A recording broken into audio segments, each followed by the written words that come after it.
Praise the lord. ప్రభు పరిశుద్ధ నామానికి మహిమ కలుగును గాక. క్రీస్తునందు ప్రియులైన దేవుని బిడ్డలారా, మన ప్రభువును లోకరక్షకుడైన యేసుక్రీస్తు పరిశుద్ధ నామంలో మీ అందరికీ శుభములు తెలియజేస్తున్నాను. ఈ వారం ప్రభుతో కలిసి స్తుతించుటకు, ఆరాధించుటకు దేవాతి దేవుడు నాకిచ్చిన విశేషమైన కృపను బట్టి ప్రభుని ఎంతగానో స్తుతిస్తున్నాను. ప్రభునందు ప్రియ దేవుని బిడ్డలారా, ఈ ఆదివారం 2వ ఆరాధనలో దేవుని సంకల్పానుసారంగా, ప్రభు చిత్తానుసారంగా నడవటానికి దేవాది దేవుడు చూపిన అమూల్యమైన తేజస్సును బట్టి వందనాలు చెల్లిస్తున్నాను. గమనించండి, రేపొచ్చే వారపు కార్యక్రమాలను జ్ఞాపకం చేసుకోమని ప్రభు పేరిట తెలియపరుస్తున్నాను. సోమవారం, మంగళవారం, బుధవారం తమిళనాడు పరిసర ప్రాంతాల్లో నేను ఉంటాను. గురు, శుక్రు, శని విశాఖపట్నం ప్రాంతంలో ఉంటాను. యథావిధిగా ఆదివారపు ఆరాధన గుంటూరులోను మొదటి ఆరాధన ప్రారంభించబడుతుంది. ప్రార్థన చేయండి, పాల్గొనండి. ప్రభు సంకల్పానుసారంగా నడవలసిందిగా ప్రభు పేరిట తెలియపరుస్తున్నాను. అదేవిధంగా ఈ సంవత్సరం కాలంలో, ఈ మాసములో దేవుడు కొన్ని సువార్త పత్రికలు రాయటానికి ప్రభు కృప చూపారు. సువార్త దండయాత్ర కార్యక్రమాలు ప్రారంభిస్తున్నాను. ప్రతి పల్లెకు, ప్రతి ప్రాంతానికి, ప్రతి తండాకు వెళ్ళి కొంతమంది సేవకులుగా, కొంతమంది సహోదరులుగా చేరి కరపత్రికలు ఇచ్చుకుంటూ ఒక పావుగంట సేపు అక్కడ వర్తమానం అందించి, కరపత్రికలు ఇచ్చుకుంటూ దేవుని వాక్యమును అన్యజనులకు తెలియపరుస్తూ కార్యక్రమమును ప్రారంభించాలని సువార్త దండయాత్ర, పల్లె పల్లెకు సువార్త దండయాత్ర అనే కార్యక్రమాన్ని ప్రారంభిస్తున్నాము. రేపటికి వాల్ పోస్టర్లు వచ్చేస్తాయి, కరపత్రికలన్నీ వచ్చేస్తాయి. ప్రార్థన చేయండి.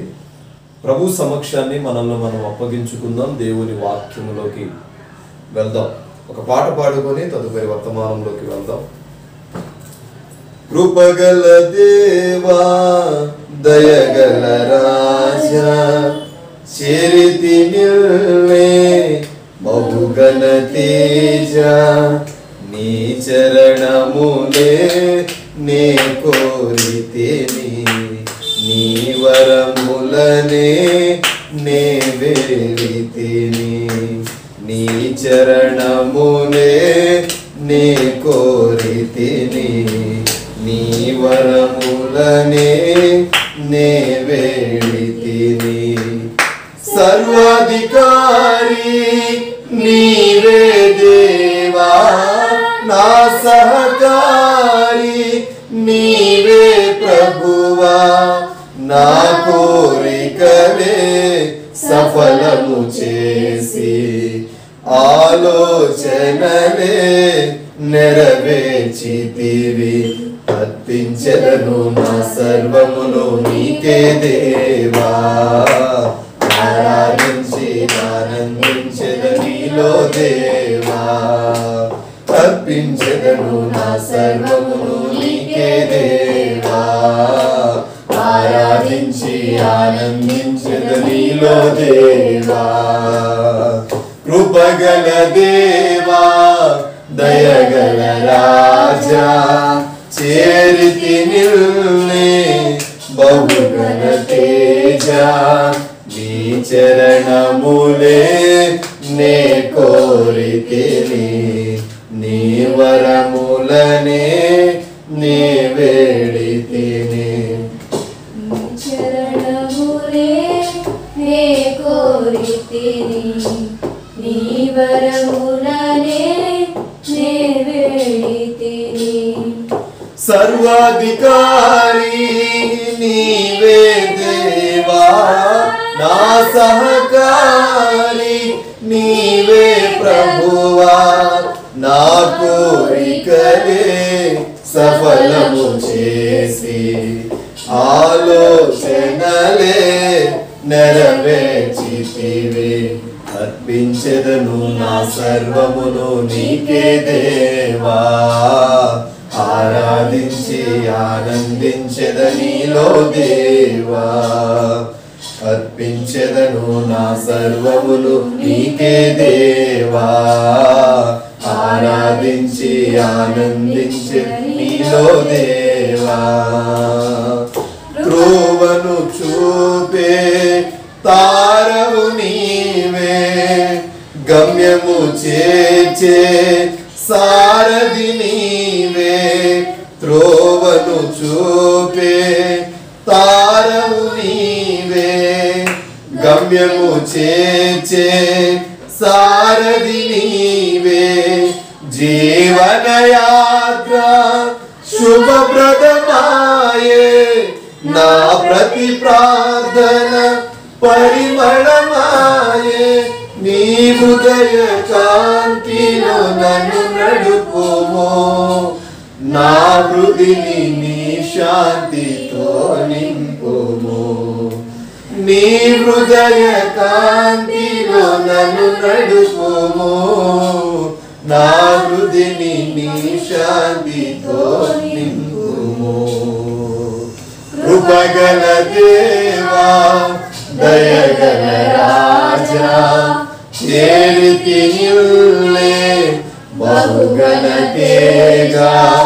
నీ చరణములే నే కోరితిని, నీ వరములనే నే వేడితిని. కృపను చూపి నన్ను అభిషేకించు, వాగ్దానములు నెరవేర్చినాయి. Praise the Lord. Hallelujah, hallelujah. పరిశుద్ధ గ్రంథంలోకి మనం వెళ్దాం. మీ దగ్గర ఉన్న పరిశుద్ధ బైబిల్ గ్రంథంలో కొన్ని చరణాలు అక్కడ వరుసగా లేవు, అందుకని ఆపాను. ప్రింటింగ్ తప్పుపడ్డది. గత వారము గర్వం యొక్క రకాలను చెప్పాను. ఈ వారం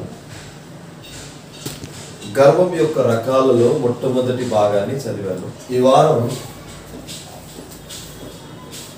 గర్వములోని రెండవ రకం. ఒకటి కులగర్వం, రెండవది మనిషి అత్యధికంగా ప్రేమించి ప్రేరేపించే గర్వములో రెండవది ధనగర్వం. కులగర్వాన్ని చూచి చాలా మంది గర్విస్తూ గర్వపడుతూ ఉంటారు. అలాగే వారిలో ధనగర్వాన్ని చూచి కూడా ఆశపడేవాళ్ళు, ఆనందపడేవాళ్ళు ఉంటారు. కాబట్టి పరిశుద్ధ గ్రంథం ఏదైతే బోధిస్తుందంటే, ఈ గర్వములన్నిటినీ ఆలోచన చేయవారు దేవునికి అతీతగా బాధపెడుతున్నారు అని బైబిల్ హెచ్చరిస్తుంది. ఈరోజు నీ ఆధ్యాత్మిక జీవిత విధానంలో ప్రతి మానవుడు దేన్ని చూసి గర్వపడుతున్నాడంటే, ధనం ఉందని, హోదా ఉందని, ఒకళ్ళ కంటే బాగా సంపాదించుకున్నానని తన ఎదుటి వ్యక్తిని తక్కువ చూపుతో చూచి వారిని దుఃఖపెడుతూ, వారిని హేళనపరుస్తూ, వారిని బాధ పెడుతూ దేవుని సన్నిధిలో ప్రవర్తించవలసిన తీరును ప్రవర్తించక వారి ఆధ్యాత్మిక జీవితాన్ని పాడు చేసుకోండి. అయితే బైబిల్ చెప్తున్న మాట, నన్ను వెంబడించేవాడు, నన్ను పోలి నడిచేవాడు ఎవరైనా సరే గర్వపడకూడదు, గర్వాన్ని చూసి ముందుకు వెళ్ళకూడదు. వారిలో మొట్టమొదటిగా నాకు ధనం ఉంది, నాకు హోదా ఉంది, నేను బాగా సంపాదించుకున్నాను అని విర్రవీగితే చివరికి నువ్వు వెళ్ళేది ఎక్కడికో తెలుసా? నిత్య నరకానికి. పరిశుద్ధ గ్రంథమందు ధనవంతుడు ఉన్నాడు, పేదలాజరు ఉన్నాడు. ధనవంతుడు తనకున్న దానిని ఇతరులకు చెప్పటం, ఇతరుల యందు నటించడం, ఇతరుల యందు వెర్రవీగటం బట్టి చూచుట వలన అతడు నిత్య నరకమునకు వెళ్ళెను అని ఉంది బైబిల్. నీ దగ్గర డబ్బు ఉంటే నువ్వే తింటావు, నీ దగ్గర హోదా ఉంటే నువ్వే అనుభవిస్తావు, నీ దగ్గర ఆస్తిపాస్తులు ఉంటే నీకే చెందుతాయి. అయితే నీకున్నది ఇతరులకు లేదు అని చెప్పి వాళ్ళని దుఃఖపెట్టి, బాధపెట్టి, హింసించి, హేళనపరిచి, వారి హృదయాలను పాడు చేసి, వారిని కన్నీటికి అన్నపానములుగా నువ్వు విడిస్తే నీకు భయంకరమైన, భరించలేనంత నరకం కనబడుతున్నా. పరలోకమందు ఇతరులను హేళన చేయనప్పుడు, భూలోకమందు ఇతరులను హేళన చేయనప్పుడు, పరలోకమందు నేను నిన్ను పాడు చేస్తాను అంటాడు. నాకు డబ్బు ఉంది అన్నవాడు ఏదో ఒక రోజు రోడ్డున పడక తప్పదండి. నాకు తెలిసిన మంచి సహోదరుడు విజయవాడ పట్టణం మందు ఉన్నాడు. అన్న వాళ్ళ ఇంటికి నేను ప్రార్థన చేయడానికి వెళ్తాను. వాళ్ళు ప్రార్థన చేయడానికి వెళ్ళినప్పుడు, అన్న ఈ సంవత్సరం ఒక వ్యాపారం ప్రారంభించాం. ఏంటి వ్యాపారం ప్రారంభించాం, దీనిలో ఘన విజయం కలిగింది. ఇదిగో పోయినసారి మీరు వచ్చినప్పుడు ఈ వ్యాపారాన్ని ప్రారంభించాను, ఇది వ్యాపారం వల్ల ఈ స్థలాన్ని కొన్నాను. ఈసారి మీరు వచ్చేసరికి మన చర్చి దగ్గర బస్ స్టాండ్కి 20 కిలోమీటర్లలో ఒక స్థలానికి నేను మాట్లాడి వచ్చాను. త్వరలో దాన్ని కొనబోతున్నాను, ప్రార్థన చేయండి. వాళ్ళు ప్రార్థనతో ప్రారంభించుకున్న ఆ ధన సంపాదన గర్వపడకుండా ఇప్పటికీ ఇంచుమించు నాకు తెలిసి ఒక 7 ఇల్లులు కొనుంటారు. 7 గృహాలు. ఇక్కడ నువ్వు చేయవలసిన పని ఏంటంటే, నువ్వు ఎంత నమ్మకంగా ప్రభుని విశ్వసించావో దేవుడు నీకు ఇస్తూ ఉన్నప్పుడు దాన్ని దాచిపెట్టుకునే గుణం ఉండాలి, దాన్ని జాగ్రత్తగా సద్వినియోగం చేసుకునే గుణం ఉండాలి, దాన్ని జాగ్రత్తగా క్రాప్ చేసుకునే గుణం ఉండాలి, దాన్ని జాగ్రత్తగా పరిశీలన చేసుకోవాలి, దాన్ని జాగ్రత్తగా ఉంచుకోవాలి. దేవుడు నాకు ఇస్తున్నాడులే, నా దగ్గర ధనం ఉందిలే, హోదా ఉంది, డబ్బు ఉందిలే అని నీవు విర్రవీగి ఇతరులను దూషించడం ప్రారంభిస్తే నీ దగ్గరున్న ఆశీర్వాదం దినదినము తగ్గించుకుంటూ పోతుంది, తగ్గిపోతుంది. చాలా కుటుంబాలను చూశాను. వరంగల్, ఖమ్మం ప్రాంతానికి చూసుకుంటూ వస్తే ఆశీర్వాదానికి ఆశీర్వాదం, వారానికి స్థలాలు కొన్న వాళ్ళు కోకొల్లులుగా ఉన్నారు. ఎన్నో సాక్ష్యాలు ఉన్నాయి. ఇది కేవలం నా ప్రభువును బట్టే, వాళ్ళ విశ్వాసమును బట్టి. యోబంటాడు, ఇప్పుడు నాకు కలిగిన శ్రమ వలన నేను సమస్తమును కోల్పోయాను, కానీ తిరిగి రేపటి దినాన నా ప్రభువు నాకు 2 అభిషేకాన్ని, 2 ఆశీర్వాదాన్ని, ప్రతి వస్తువులో 2 ఇస్తాడు అని నమ్మాడండి. అందుకు నిజముగా ప్రభు 2 ఇచ్చాడు అతనికి. ఈరోజు నమ్మటము చాలా విలువైన, నమ్మకం ఉండాలి, దేవుడు ఇస్తాడు అన్న వైరాగ్యం ఉండాలి. ప్రార్థించినప్పుడు అందరి జీవితాల్లో జరుగుతుంది. నీ జీవితంలో జరగట్లేదు అంటే సేవకుల్లో లోపమా, నీలో లోపమా, నీ విశ్వాసంలో లోపమా? పరీక్షించుకున్నావా? ఏళ్ల మీద సాక్ష్యాలు చూపిస్తాను నేను. పిడుగురాళ్లలో ఒక ప్రాంతంలో ఏమీ లేనోడు ₹1,00,00,000 పెట్టి ఇల్లు కట్టాడు. ప్యాలెస్ లా ఉంది అది. ఇప్పటికీ ప్రతి నెలకు 2 సార్లు వాళ్ళ ఇంటికి వెళ్ళి ప్రార్థన చేసి వస్తాను. పిల్లలకు పెళ్లిళ్ళు అయింది. అర్థం చేసుకునే కోడలు, అర్థం చేసుకునే వాళ్ళు దొరికారు. నీ విశ్వాసమునకు తగినట్టుగానే ఆశీర్వాదం ఉంటుంది. సగం అల్ప విశ్వాసము, సగం విశ్వాస సహితమైన ప్రార్థన నీలో ఉంటే కార్యాలు జరగనే.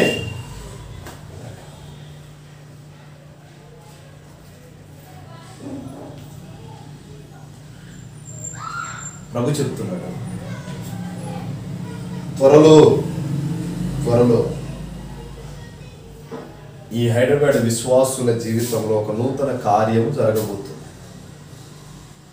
ఎవరి జీవితంలో అని చెప్పను.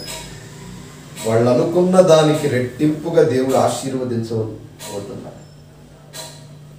ప్రార్థన చేసుకోండి, విశ్వసించండి. ఊహకు అందని కార్యము దేవుడు చేయబోతున్నాడు.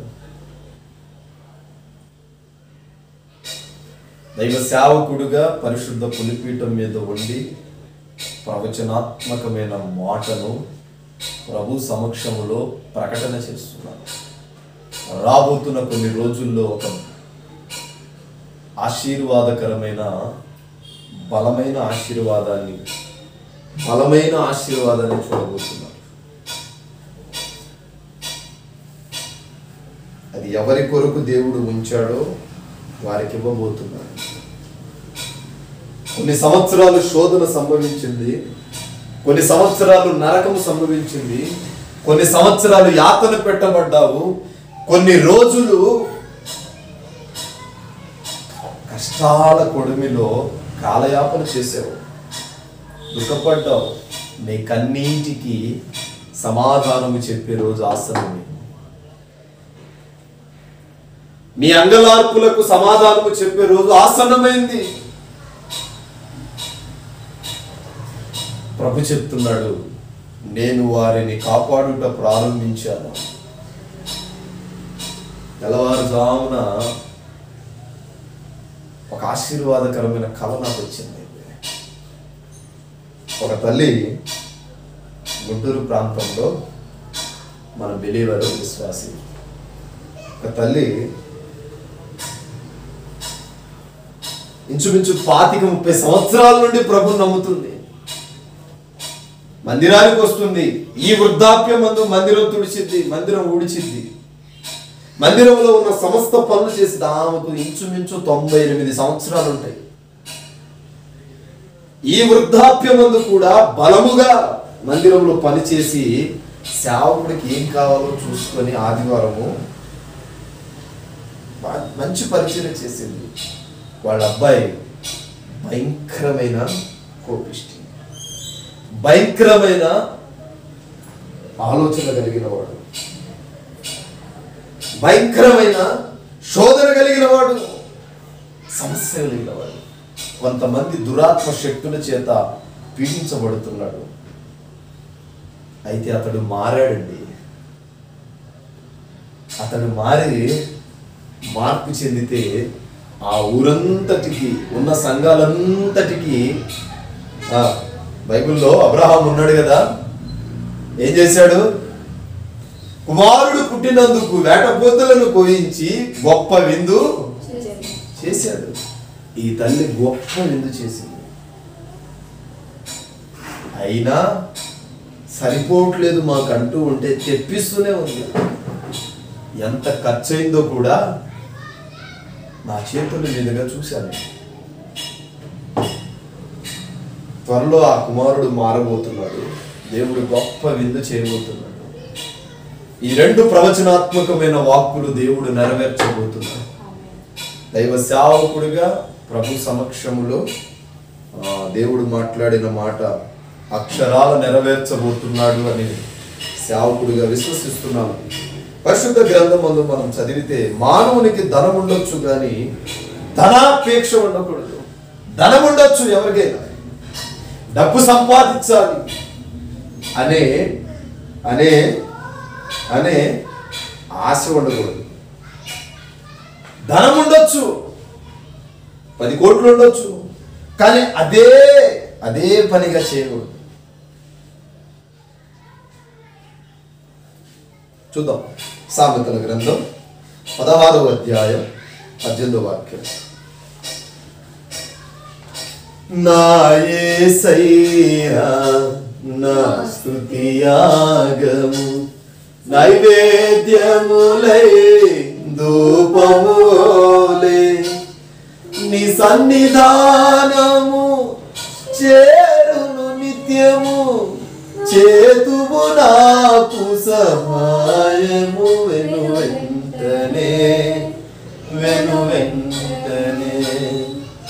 మెలకువ కలిగి ప్రార్థన చేసిన శోధనలే తప్పించినావు. మెలకువ కలిగి ప్రార్థన చేసిన శోధనలే తప్పించినావు. నీ ప్రత్యక్షతనే చూచుటలో నాకై విజ్ఞాపన చేయుచున్నావా. విజ్ఞాపన చేయుచున్నావా. నా యేసయ్యా నా స్తుతియాగం నైవేద్యములై ధూపములే. Praise the Lord. చదవండి సామెతలు 16:18. నాశనమునకు ముందు గర్వం పుట్టును, పడిపోవుటకు అహంకారమైన మనస్సును నడుచుచు గర్విష్ఠులతోను దేవుడు సొమ్మసిల్లి. 16:18. నాశనముకు ముందు గర్వం నడుచు. Praise the lord. చెప్తున్నాడు కదా, నాశనానికి ముందు గర్వం పుడుతుంది. ఒక మనిషి పాడైపోవాలి అంటే ముందు గర్వం పుట్టాలి. ఒక మనిషి తనంతట తాను చెదరిపోవాలి, పాడైపోవాలి, శపించబడాలి అంటే అతని ప్రవర్తన మీదే ఆధారపడుతుంది. ఒక వ్యక్తి బాగా గర్విస్తున్నాడు, గర్వపడుతున్నాడు, గర్వం కలిగి జీవిస్తున్నాడు అంటే అతడి పతనము ప్రారంభమైందంట. అందుకే దేన్ని బట్టి మనం గర్వించకూడదు, దేన్ని బట్టి గర్వపడకూడదు. చాలా మంది దేవుని నమ్ముకున్న బిడ్డలు వారి పిల్లల్ని చూసి గర్వపడతారు, వారు పతనావస్థలకు వెళ్ళిపోతారండి. నా కొడుకు అంతటి వాడు లేడు, నా కొడుకుకు మించిన వాడు లేడు, నా కొడుకు అందరికంటే శ్రేష్ఠుడు అంటే నువ్వు పడుతున్న గర్వము అతన్ని పతనావస్థకు విడుస్తుందంట. నీ కొడుకు అంతటి వాడు లేదు, నీ మదిలో పెట్టుకో, నీ మనసులో పెట్టుకో. 10 మందికి చెప్పుట వలన వారి కనుదృష్టి అతడి మీద పడి అతడు పతనానికి చెందుతాడంట. నాశనము చెందక ముందే గర్వం పుడుతుంది. ఒక వ్యక్తి పాడైపోతున్నాడంటే ముందు అతడు గర్విస్తాడు. నా అంతటి వీరుడు లేడు, నా అంతటి బలాఢ్యుడు లేడు, నా అంత శక్తిమంతుడు లేడు, నా అంత గొప్పవాడు లేడని వాడు గర్విస్తాడు. వాడు పతనావస్థకు వెళ్తాడు. ఎటు నుంచి ముంచుకొస్తుందో తెలియదు, కానీ ఒక దురాత్మ ముంచుకొచ్చి లోతులకు తీసుకెళ్ళి అతన్ని పాడు చేసి పతనము విడుస్తుందంటే. ఎవడైనా నా కాళ్ళ దగ్గరికి రావాలి, ఎవడైనా నా దగ్గరికే రావాలి, ఎవడైనా నాతోనే ఉండాలి, ఎవడైనా నేను చెప్పినట్టే వినాలి అన్న గర్వం నీ మధ్యలో ఉంది అంటే నీవు త్వరలోనే నాశనము చెందబోతున్నావు. నీవు నాశనం అవ్వటానికి ముందు గర్విస్తావని బైబిల్ చెప్తుంది. దేన్ని చూసి గర్వపడుతున్నావండి? దేన్ని చూసి గర్వపడుతున్నారు? దేన్ని చూసి గర్విస్తున్నావు? ఏంటి నీ గర్వం? ఏంటి? దేన్ని చూసి ఆనందింపడు? దేన్ని చూసి నీవు ఎవరిని లెక్క చేయకుండా బ్రతుకుతున్నావు? నేడో రేపు నీ ప్రాణము బలైపోతుంది. నేడో రేపు నువ్వు ఈ ప్రాణాన్ని విడిచి ఈ మట్టిలోనే కలిసిపోబోతున్నావు. దాన్ని చూసా? డబ్బుని చూసా? డబ్బును ఎక్కువగా ప్రేమిస్తే అది నీ యొద్ద నుండి వెళ్ళిపోతుందని బైబిల్ చెప్తుంది. చూడండి, ఎన్ని రూపాయలున్నా సరే, 100 రూపాయలు ఉంటే ఆ సేపటి వరకు అది ఎప్పుడెప్పుడు నీ దగ్గర నుండి వెళ్ళిపోదామా అని చూస్తూ ఉంటుంది. ఏది నీ దగ్గర శాశ్వతం కాదు. నువ్వెంత దాయాలనుకున్నా, నువ్వెంత ముడేసినా సరే, నువ్వెంత దాచిపెట్టినా దాని ఆశ ఏంటో తెలుసా? నీ దగ్గర నుండి ఇంకొక వ్యక్తి దగ్గరికి వెళ్ళి వాసన పట్టాలి. నీ దగ్గర అది ఉండదు, ఉండలేదు కూడా, ఉండబోదు కూడా. ఉండటానికి ఇష్టపడదని. ఎందుకంటే అది ప్రాణము లేని నోటండి. ప్రాణమున్న మనుషులే నీ దగ్గర స్థిరంగా ఉండట్లేదు. ప్రాణమున్న వాళ్ళే నీ దగ్గర సంస్థానంగా నిలబడలేకపోతున్నారు. ప్రాణమున్న వారే నిన్ను లెక్క చేయట్లేదు. ప్రాణమున్న వారే నిన్ను ప్రేమించట్లేదు. ప్రాణము లేని నోటు నిన్ను ఎలా ప్రేమిస్తుందంట? ప్రాణము లేని నోటు నీతో ఎలా జీవనం సాగిస్తుందంట? ప్రాణము లేని నోటు నిన్ను ఎలా నిలబెడుతుందంట? కాబట్టి ప్రాణమున్న జీవము, ప్రాణమున్న మనుషులు నీ దగ్గర స్థిరంగా నిలబడలేకపోతున్నారు. ప్రాణం లేని పచ్చ నోటు నీ దగ్గర ఎలా ఉంటుంది? దానికి కూడా కాళ్ళు వచ్చేసినప్పుడు అది కూడా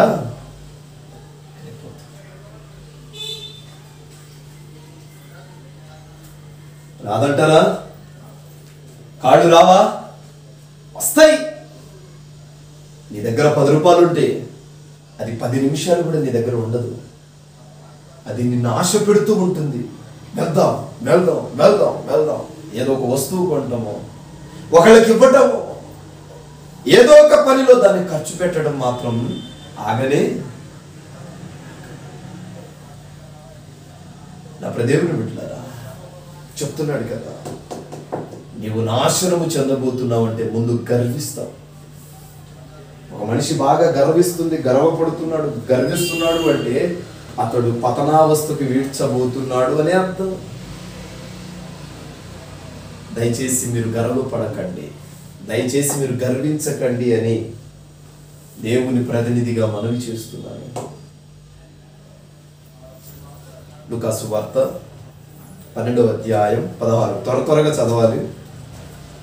బైబిల్ చక్కగా చదవగలిగిన వాడు చదవండి.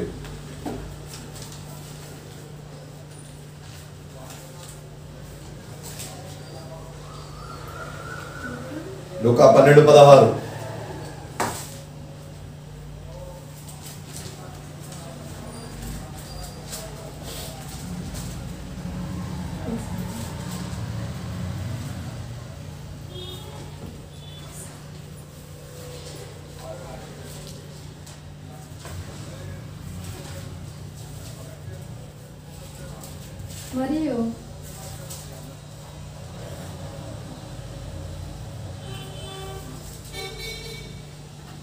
మరియు ఆయన వారితో ఈ ఉపమానం చెప్పెను. 12:16. మూఢుడు కోపపడినది. 12:16 చెప్పండి, చదువు. మరియు ఆయన వారితో ఈ ఉపమానం చెప్పెను. ఒక ధనవంతుని భూమి సమృద్ధిగా పండెను. అప్పుడు అతడు నా పంట సమకూర్చుకొనుటకు నాకు స్థలం చాలదు కనుక నేనేమి చేతునని తనలో తను ఆలోచించుకొని నేను ఇలాగూ చేతును నా కొట్లు విప్పి వాటి కంటే గొప్ప వాటిని కట్టించి అందులో నా ధాన్యం అంతటిని నా ఆస్తి సమకూర్చుకొని నా ప్రాణంతో ప్రాణమా అనేక సంవత్సరములకు విస్తారమైన ఆస్తి నీకు సమకూర్చబడి ఉన్నది. చాలు, ఇంటికి వెళ్ళి చదువుకోండి 21 దాకా. తర్వాత లూకా 18 చదవండి.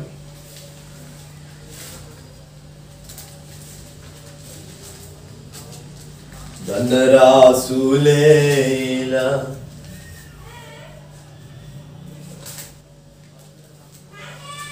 ఒక అధికారి ఆయనను చూచి సద్బోధకుడా నిత్య జీవమునకు వారసుడవుటకు నేనేమి చేయవలెనని ఆయనను అడిగాను.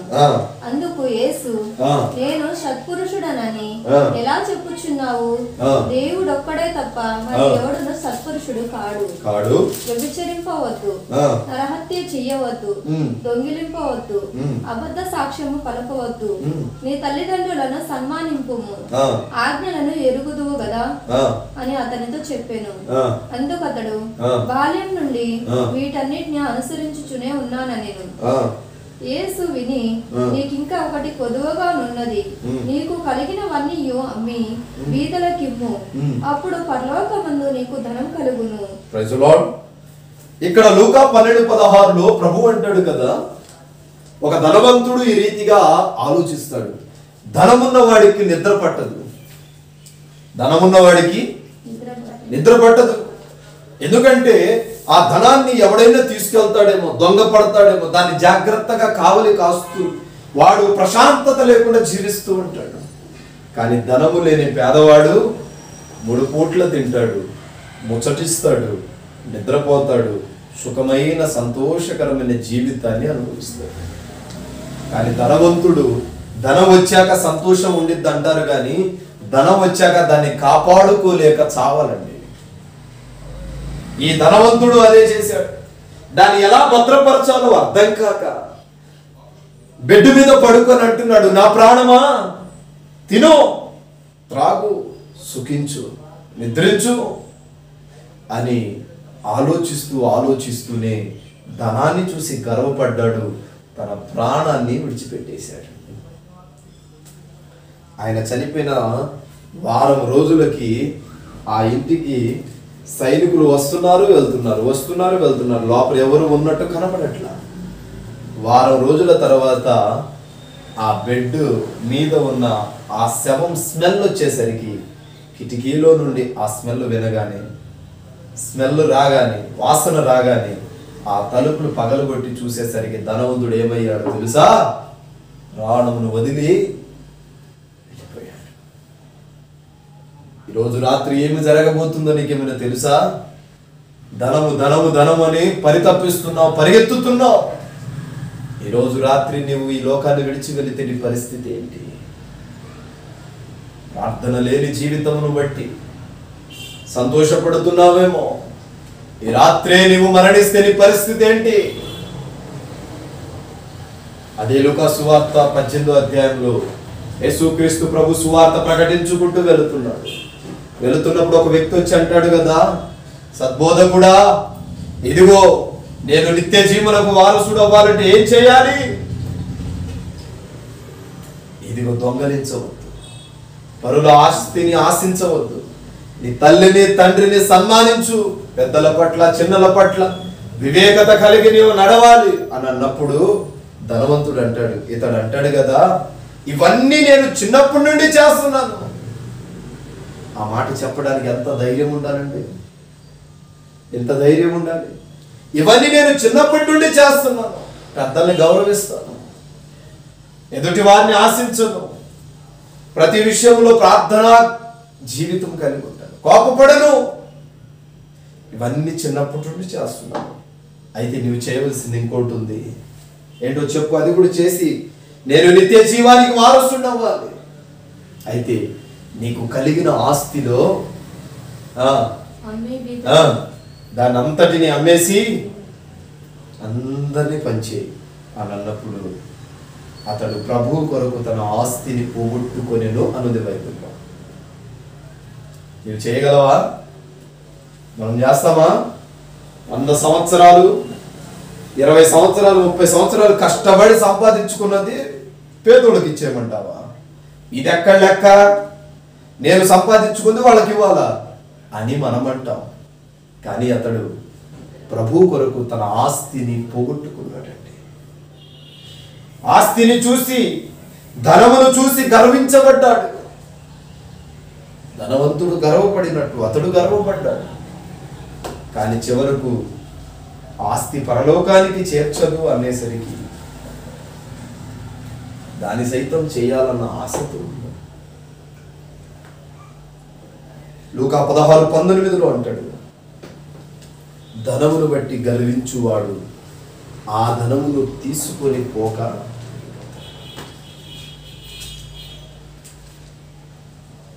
16:19 స్పీడ్ తీయాలి. బైబిల్ రోజు చదివితే ఎక్కడ ఉంటుంది అనేది తెలుసు.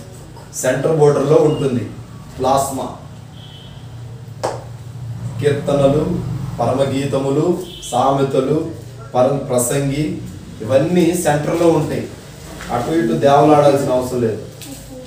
చదవాలి. సామెతలు 16:18.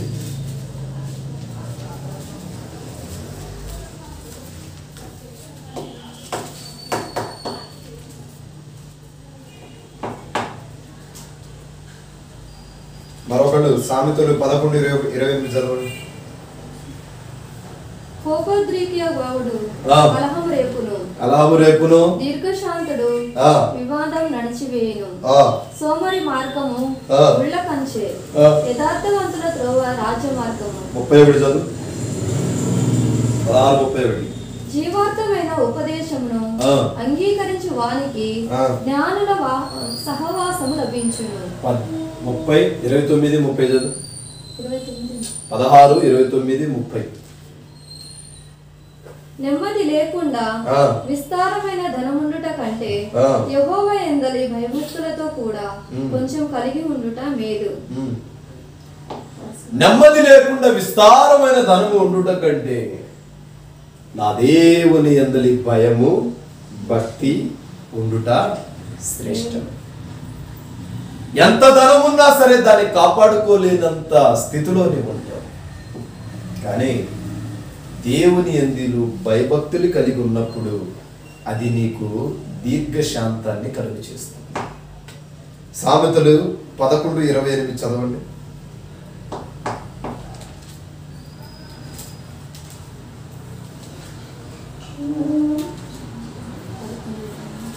దా 16 తీశారు కదా, ఇప్పుడు 11 తీయండి. ధనము నమ్ముకోని వాడు పాడైపోవును, నీతిమంతులు చిగురాకు వలె వృద్ధి నొందుదురు. ధనాన్ని నమ్ముకున్నవాడు దాంతోనే పాడైపోతాడు. నీతిని నమ్ముకున్నవాడు చిగురాకు వలె ప్రతిరోజు అతడు పుష్పిస్తూ ఉంటాడు. ఒక విత్తనము విత్తిన తర్వాత అది ఏ విధంగా ఫలదీకరణము చెందుతూ ఉంటుందో నీతిమంతుడు ఆ రీతిగా ఉంటాడు. కానీ ధనాన్ని నమ్ముకున్నవాడు ఆ ధనాన్ని చూసి చూసి చూసి చూసి దాన్ని కాపాడుకొని కాపాడుకొని కాపాడుకొని బీపీలు షుగర్లు వచ్చేసి యాత్రను ముగించుకొని వెళ్తాడు. ఈడి జీవితంలో సంతోషము లేనే లేదు. అందుకంటాడు, ధనాన్ని బట్టి గర్వించవద్దు, నా దేవుని బట్టి. ధనాన్ని బట్టి గర్విస్తున్నావేమో, దాంతోనే పాడైపోతావు అని బైబిల్ చెప్తుంది. కానీ దేవుని నమ్ముకున్నవాడు మాత్రము సురక్షితముగా జీవిస్తాడంట. ధనము ఆసేపటి వరకు నీకు ఉపయోగకరముగా ఆశీర్వాదకరంగా బ్రతుకుతుంది. కానీ దాని మీదే ఆశ పెట్టుకొని అదే పనిగా నీవు చేస్తూ ఉంటే అది నీ యొద్ద నుండి వెళ్ళిపోతుంది అని లేఖనము సెలవిస్తుంది. దాని వలన నీకు కీడే జరుగుతుంది కానీ మేలు మాత్రము జరగనే. ఇదిగో ధనము సంపాదించుకునుట కంటే యెహోవా యందలి భయము భక్తి కలిగి ఉండుట శ్రేష్టమండి. నీవెంత ధనము సంపాదించినా నా దేవుని హస్తము లేకపోతే నీవు వర్ధిల్లవండి. అంటాడు కదా, ధనము శాశ్వతము కాదు. సామెతలు 27:24 అంటాడు, నీవు సంపాదించే డబ్బు శాశ్వతం కాదు. నీవు సంపాదించే ధనము నీ దగ్గర ఉండదు. నీవు సంపాదించే ధనము నీతో నివాసము చేయదు.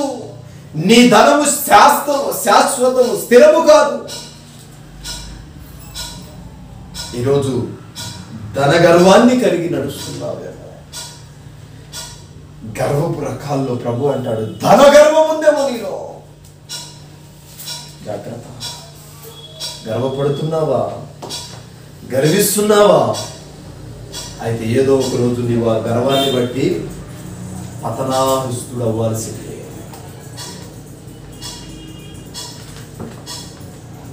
ప్రసంగి 5:10 అంటాడు, ధనవంతుడికి నిద్ర పట్టనే పట్టదు. ప్రసంగి 5:10 చదివితే, ధనవంతుడు దివారాత్రములు దాన్ని కాపాడుకొనుటకు మాత్రమే సమయమును వెచ్చిస్తూ వెచ్చిస్తూ వెచ్చిస్తూ ఉంటాడు. 5:10 చదువు. ద్రవ్యమును అపేక్షించువాడు ద్రవ్యము చేత తృప్తి నొందడు, ధన సమృద్ధిని అపేక్షించువాడు దాని చేత తృప్తి నొందడు. ఇది వ్యర్థమే. ఆస్తి ఒక్కైన ఎడల దాన్ని భక్షించువారు ఎక్కువ అగుదురు. కన్నులార చూచుటయే కాక ఆస్తి పరునికి తన ఆస్తి వలన ప్రయోజనమేమి లేదు. సంపాదించుకున్న ధనాన్ని చూడటమే కానీ దానివల్ల సంతోషము, సమాధానము, ఆనందము ఉండదంట వాడికి. ధనమును అపేక్షించువాడు ధనముతోనే పోతాడంట. ధనాపేక్షను అపేక్షించువాడు ధనాపేక్షతోనే జీవిస్తాడు. ఇది వ్యర్థమే. కానీ ఆస్తి పరునికి నిద్ర మాత్రం పట్టదు. ప్రసంగి భక్తుడు చాలా అర్థవంతంగా రాస్తాడు ఈ మాట, చాలా అర్థవంతంగా బుద్ధిస్తాడు. ఈరోజు ధనము కొరకు ప్రాకులాడుతున్నాను. దేనికోసమండి ధనం? ప్రతిరోజు కష్టపడింది కన్నులారా భుజిస్తే సరిపోదా? ఆస్తులు సంపాదించి ఏం చేస్తావు? వచ్చినప్పుడు ఒక్కడివే వచ్చావు, వెళ్ళేటప్పుడు ఒక్కడివే వెళ్తావు. ఏమీయూ నీ వెంట రానే.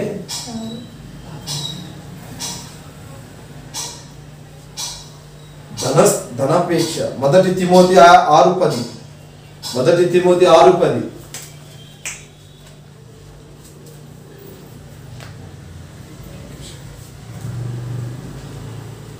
మొదటి తిమోతి 6:10.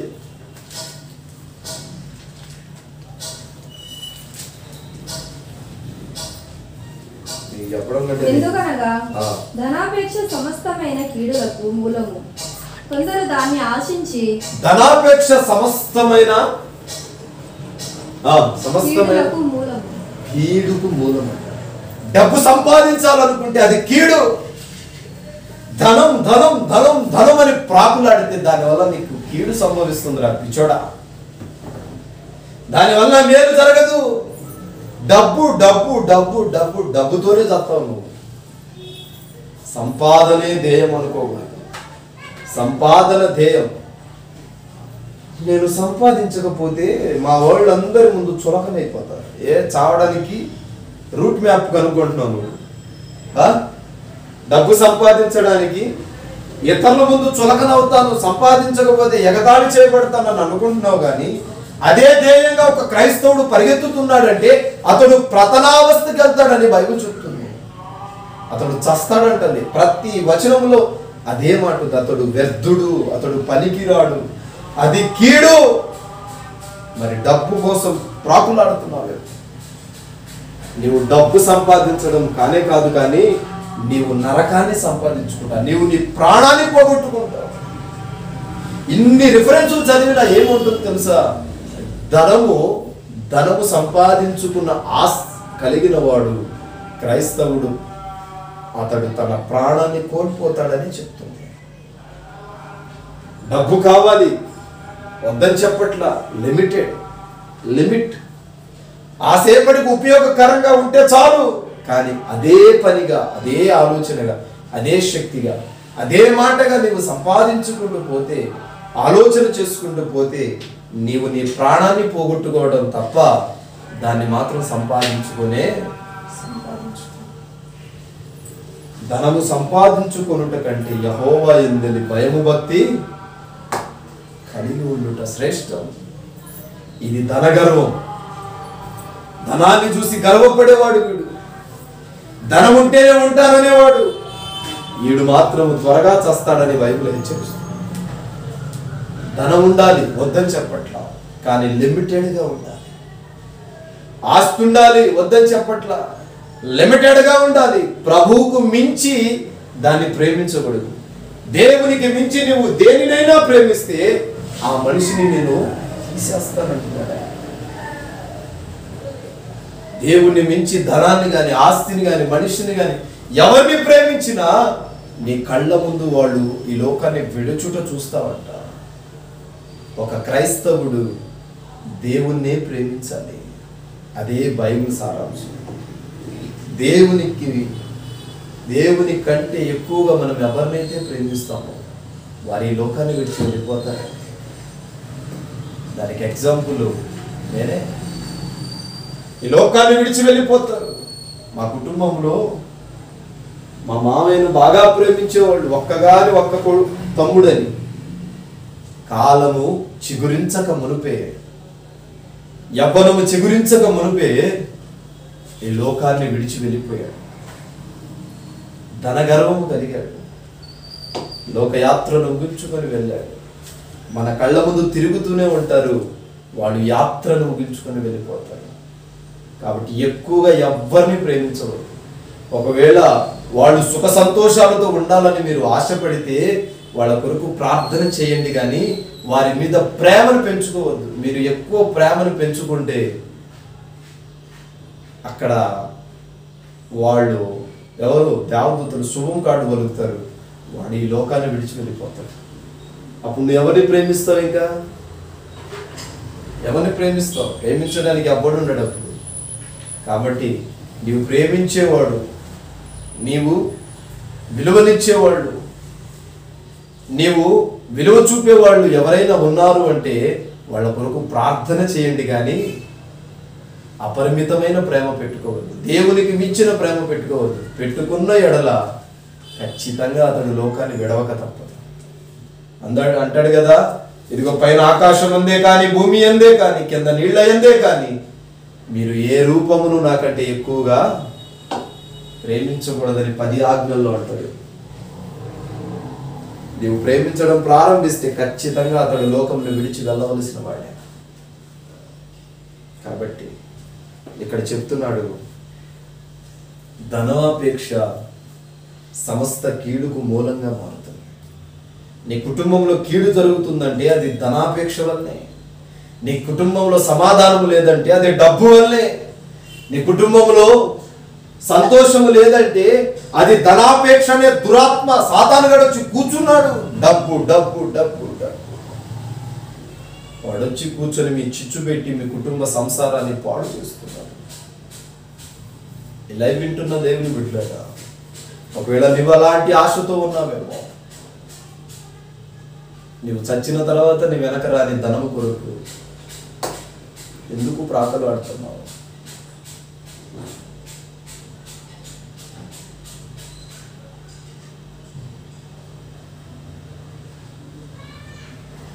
ఉగ్రత దినమందు ఆస్తి అక్కరకు రాదు, డబ్బు పనికి రాదు. సామెతల గ్రంథం 11వ అధ్యాయం 4వ వాక్యం. పాట వస్తుందా? సామెతలు 11:4 త్వరగా చదవండి. మరొకళ్ళు లూకా 12:34 చదవండి. సామెతలు 11:4.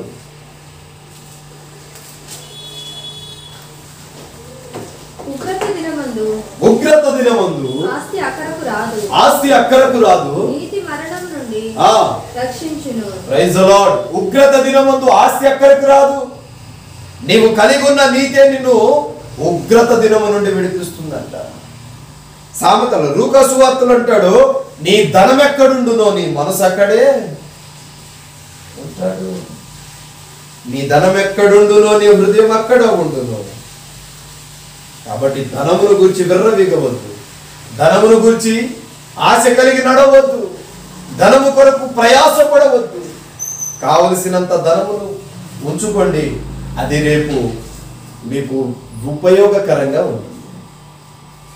లూకా 12:34-33 అంటాడు, పరలోకమందు అక్షయమైన ధనమును సంపాదించుకోండి. పరలోకమందు అక్షయమైన ధనమును సంపాదించుకోండి, కానీ మీ ధనం ఎక్కడుండునో నీ మనసు అక్కడే ఉండేటట్టు మాత్రం మీరు చేసుకోరు. కాబట్టి ధనమును బట్టి గర్వించక దేవుని బట్టి గర్వించండి. మీ జీవితాన్ని ప్రభు ఆశీర్వాదకరంగా మారుస్తాడని దైవ ప్రతినిధిగా ప్రభు పక్షాన తెలియపరుస్తున్నాను. మోకరించండి, ప్రార్థన చేద్దాం. ప్రేమ కలిగిన తండ్రి, కృపగల రాయన, జీవాధిపతి, జీవము కలిగిన దేవానికి స్తోత్రాలు. ఈ యొక్క రెండవ ఆరాధనలో ప్రభువా, ఇదిగో ధనమును గురించి మేము గర్వించవద్దని లేఖనము సెలవిస్తున్నబట్టి ధనము కొరకు మేము గర్వించకూడదు ప్రభువా. మాకు మీ బలము కావాలి, మాకు మీరు కావాలి. అందును బట్టి స్తోత్రాలు చెల్లిస్తున్నాను. ప్రతి విధమైన ఆటంకాలను లయపరచండి. ప్రతి విధమైన ఆటంకాలను మీరు జ్ఞాపకము చేసుకోండి, తొలగించమని. ధనాన్ని బట్టి గర్వించగా మిమ్మల్ని బట్టి గర్వించకూడమని యేసునామమున ప్రార్థిస్తున్నాను పరమ తండ్రి, ఆమేన్. మన తండ్రి అయిన దేవుని ప్రేమ, కుమారుడు యేసుక్రీస్తు వారి కృప, పరిశుద్ధాత్మ దేవుని సహవాసములు సంఘాన్ని సకల పరిశుద్ధులకు ప్రభాత్మ తోడై నడిపించును గాక, ఆమేన్. అందరికీ ప్రభు పేరిట హృదయపూర్వకమైన వందనాలు తెలియజేయుచున్నాను. God bless you. దేవుడు మిమ్మల్ని మీ కుటుంబాలను దీవించును గాక, ఆమేన్.